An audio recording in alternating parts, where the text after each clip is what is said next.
Good morning, good afternoon. It doesn't really matter. Today we're going to talk about the lies in YouTube.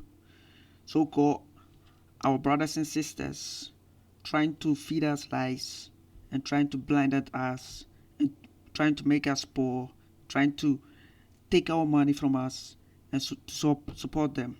While other people that are trying to help us, they are trying to damage them with their lies. Today, I'm going to show you that you have to be careful of the news that you get. You have to make some facts check, and you see that some people are just lying to you. So we are going to start. Just open your ears and listen. The lies, the sweet lies. Melinda Gates of the Bill and Melinda Gates Foundation. Bill has literally been on like a world tour. Let me just say that.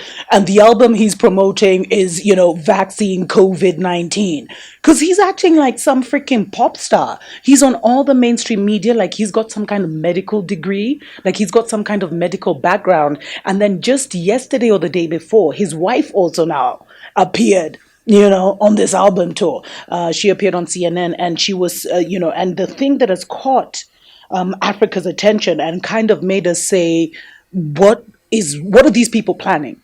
Is that she actually came out and she said that she saw, dead bodies all over the streets of Africa. And she went on to talk about her experience in the slums. And I mean, the fact that we allowed her to get such access to our people is a curse to every president. Anyway, let's just take a small break. Listen to what she has to say. I mean, instead of even me saying it, listen to it in her own words. And think of it as a curse. Because I've talked to you guys so many times about how we're spiritual beings having a physical experience, which means that everything first happens on the spiritual level before it even manifests on the physical level. And so if we have someone who's saying they're seeing dead bodies on the streets of Africa, we don't know who she is. She could be some witch or wizard making those kind of declarations on CNN, in front of hundreds of millions, if not billions of people, getting them to participate in her little witchery, in her little, coven spell that she's creating. Because Africa still has the lowest cases. And, okay, let's just look at her video first. There's some big news I want to share, but let's look at her video first. We'll be right back. Due to copyright nonsense, are you kidding me? Okay, I'm going to show you what she said on CNN, because CNN is the news channel. You can do it. Okay, here we go. Well, for years now, Bill and Melinda Gates have been warning about the threat of a global pandemic, and now they're fighting as hard as they can to save lives around the world and combat COVID-19. And like so many of us, Melinda Gates has watched those close to her fight just to breathe as they battle coronavirus. The Gates Foundation is now putting billions of dollars behind 8 different vaccines, hoping to find at least one that works.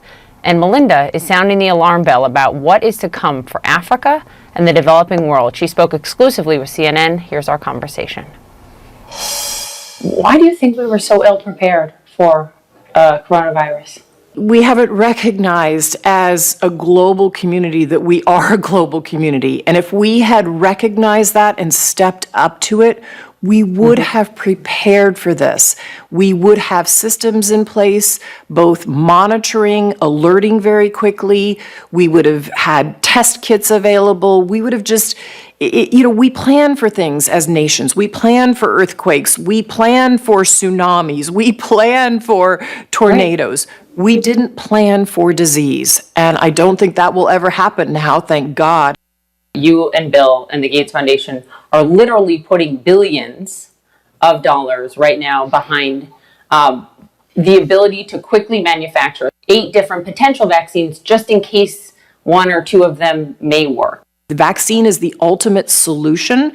What we are doing is preparing with our many, many, many partners. We're bringing compounds forward, and then we have about 8 different vaccines candidates that will go into trials. Those are the ones we're working on. Their partners working on others as well.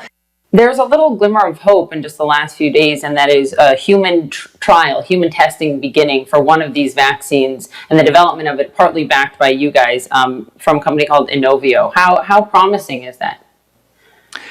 I'd say it looks promising. We wouldn't have put it into preclinical trials if it wasn't. But, to be honest, since we've been in this business before of vaccines, you want to have many candidates going into trials. So we obviously put our most promising ones forward first, but I'm going to feel better when we have all 8 into clinical trials. The fact that the data show us that African Americans in the United States are getting coronavirus more and are dying at a much higher rate.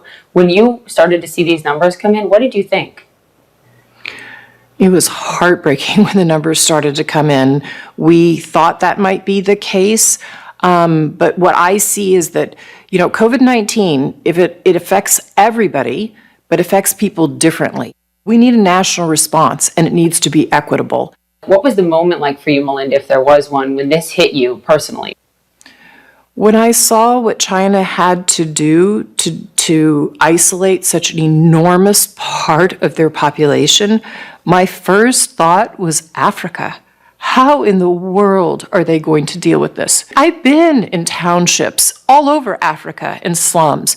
When we talk about in our country physical distancing and then hand washing, if you live in a slum, you can't physical distance. You have to go out and get your meal. You don't have clean water to wash your hands. And so as soon as I saw that, and we know from the foundation's work how quickly disease spreads, I thought, oh my gosh, we have a crisis on our hands that we aren't even talking about yet in the United States and what's going to happen to the rest of the world. That's how much worse it's going to be in the developing world. It's going to be horrible in the developing world. And part of the reason you're seeing the case numbers still don't look very bad is because they don't have access to very many tests. So, look at Ecuador. Look at what's going on in Ecuador. They're putting bodies out on the street. You're going to see that in countries in Africa. You think that this pandemic is just actually going to set us back in terms of gender disparity, that it will disproportionately fall on women? What do you mean? Here's what I know, is that 70% of the healthcare workers around the world are women. Women do more than 2 times the unpaid labor in their homes. So they're caring for people in the health system and they're caring for people at home. And at the same time, we have this disparity that we're not collecting what we call disaggregated data. What that means is we're not differentiating data that comes in about men and women. I wonder what keeps you up at night right now. What keeps me up at night are the vulnerable populations. What keeps me up at night is, in the U.S., the kids who are falling behind because they don't have access to broadband or to a computer, so they're not getting to continue their learning. What keeps me up at night are the vulnerable populations who I know in Africa. I've met some of them. I can't imagine being a parent in those circumstances. And those are the things that keep me up at night. Yes, you heard it yourself. This lady was lying big time. So I get the feeling that Bill and his wife are trying his best to help Africa. The poor people in Africa. And this lady, she's like rich, you can call it rich in Africa. And she's just, what I call this kind of people? First come, first serve people. They are make themselves rich, telling lies to people, feeding lies to people. And now that somebody is trying to help others to come up, she said, no, you can do it. They should stay poor. You understand? She has she's rich now. She has a better life, a better house. She's doing good for herself. But she doesn't want other people that suffering to have a better life than how she's living. Better life, better education, everything. She doesn't want that. She wants Africans, the poor, to stay poor. They can't pay for their health care. They can't feed themselves. She's telling them, fuck you. That is what she's telling them. You can feed yourself. You're going to die soon. No one is going to help you. Remember that our brothers and sisters are the ones trying to kill us. This lady is a devil. I don't believe in devils, but this lady is a devil.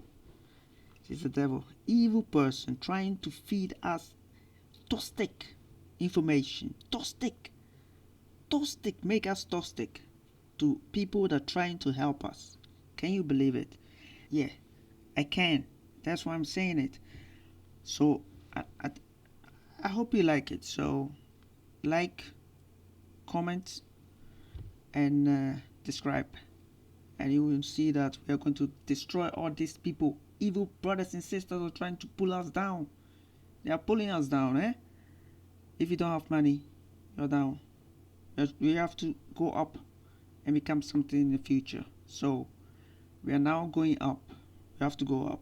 So yes, see you later. Bye.